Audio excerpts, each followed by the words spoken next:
ಒಂದು ಕಡೆ ಉಳಿತಾಯದ ಲೆಕ್ಕ ಇದ್ದರೆ ಮತ್ತೊಂದು ಕಡೆ ನಷ್ಟ ಕೂಡ ಆಗಿದೆ. ಸಾರಿಗೆ ಮುಷ್ಕರದಿಂದ 4 ನಿಗಮಗಳಿಗೆ ಆಗಿರತಕ್ಕಂಥ ನಷ್ಟ ಎಷ್ಟು?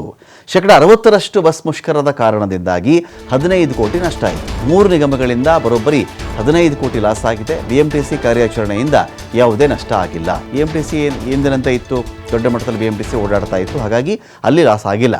ಸಾರಿಗೆ ನಿಗಮಗಳಿಗೆ KSRTC ಅಂತ ಬಂದಾಗ ಅಲ್ಲಿ ಚೆಕ್ ಮಾಡ್ಕೊಳ್ಬೇಕಾಗತ್ತೆ, ಅಲ್ಲೂ ನಷ್ಟ ಆಗಿದೆ.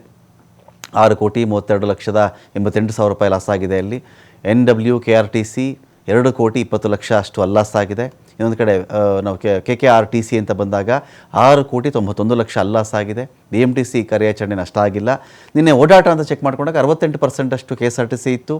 NW KRTC 83% ಓಡಾಡ್ತಾ ಇತ್ತು. KKRTC 61% ಓಡಾಡ್ತಾ ಇತ್ತು. BMTC 100% ಓಡಾಟ ಇತ್ತು. 4 ನಿಗಮಗಳ ದಿನದ ಆದಾಯ ಅಂತ ನಾವು ಚೆಕ್ ಮಾಡ್ಕೊಂಡಾಗ ಒಂದು 14.65 ಕೋಟಿ KSRTCಯಿಂದ, NW KRTCಯಿಂದ 8 ಕೋಟಿಯಷ್ಟು ಆದಾಯ, KKRTCಯಿಂದ 11 ಕೋಟಿಯಷ್ಟು ಆದಾಯ ಆಗಿದೆ. BMTC ದಿನದ ಆದಾಯ 3 ಕೋಟಿ ರೂಪಾಯಿ.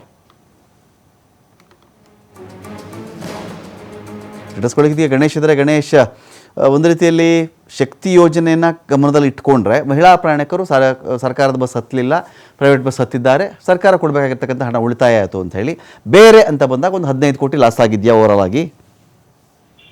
ಖಂಡಿತವಾಗ್ಲೂ ಮಕಂತ ನಿನ್ನೆ ನಡೆದಂತಹ ಸ್ಟ್ರೈಕ್ ಅಂತಂದ್ರೆ ಸಾರಿಗೆ ನೌಕರರು ಕರೆದಿದಂತಹ ಮುಷ್ಕರದ ಹಿನ್ನೆಲೆಯಲ್ಲಿ ಅದೊಂದು ರೀತಿಯಲ್ಲಿ ಸಾರಿಗೆ ನಿಗಮಗಳಿಗೆ ಇದು ನಷ್ಟ ಅಂತಾನೆ ಹೇಳ್ಬೋದು.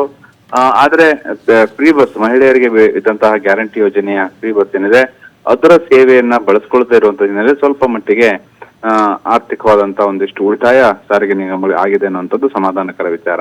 ಆದ್ರೆ ಈಗ ಹೊರತಾದಂತಹ ವಿಚಾರಗಳನ್ನ ಹೋಲಿಸೋದಾದ್ರೆ ಒಂದು ದಿನಕ್ಕೆ ಖಾಸಗಿಯವರು ಕೂಡ ಇದೇ ಸಂದರ್ಭದಲ್ಲಿ ಸಾಕಷ್ಟು ಬಂಡವಾಳವನ್ನು ಮಾಡಿಕೊಂಡು ದುಪ್ಪಟ್ಟು ವಸೂಲಿ ಮಾಡುವಂತ ಪ್ರಕ್ರಿಯೆ ಆಯ್ತು. ಇನ್ನು ದಿನನಿತ್ಯ ಸಂಚಾರಕ್ಕೆ ಆಗ್ತಾ ಇರುವಂತಹ ಒಂದಿಷ್ಟು ವಹಿವಾಟುಗಳಿಂದ ಅದಕ್ಕೆ ತೊಡಕಾಗಿದೆ. 15 ಕೋಟಿಯಷ್ಟು ಅಂದಾಜು ಮೊತ್ತ ಈಗ ಸಾರಿಗೆ ನಿಗಮಗಳಿಗೆ ಲಾಸ್ ಆಗಿರುವಂತದ್ದು. ಇನ್ನು ಇದ್ರ ಹೊರತಾಗಿ ಈಗ ಸಾರಿಗೆ ನೌಕರರು ಕೂಡ ನೋಟಿಸ್ ನೀಡುವಂತ ಪ್ರಕ್ರಿಯೆ ಈಗ ಇಲಾಖೆಯಿಂದ ಆಗ್ತಾ ಇರುವಂತದ್ದು. ಅಂದ್ರೆ ಅನುಮತಿ ಇಲ್ಲದೆ ರಜೆಯನ್ನು ತೆಗೆದುಕೊಂಡಿರುವಂತದ್ದು, ಹಾಗೇನೆ ಬೇರೆ ಬೇರೆ ಒಂದು ಶಿಸ್ತು ಉಲ್ಲಂಘನೆಯ ಅಡಿಯಲ್ಲಿ ಈಗ ಅವರಿಗೆ ನೋಟಿಸ್ ಅನ್ನು ಕೊಡುವಂಥದ್ದು. ಸಸ್ಪೆಂಡ್ ಯಾಕೆ ಮಾಡಬಾರ್ದು ಅನ್ನುವಂಥ ಪ್ರಶ್ನೆಯನ್ನ ಈಗ ಸಾರಿಗೆ ನೌಕರಿಗೆ ಕೇಳಿರುವಂತ ಹಿನ್ನೆಲೆಯಲ್ಲಿ ಅವರಲ್ಲೂ ಕೂಡ ಈಗ ಆತಂಕ ಸೃಷ್ಟಿಯಾಗಿರುವಂಥದ್ದು. Okay, thank you Ganesh.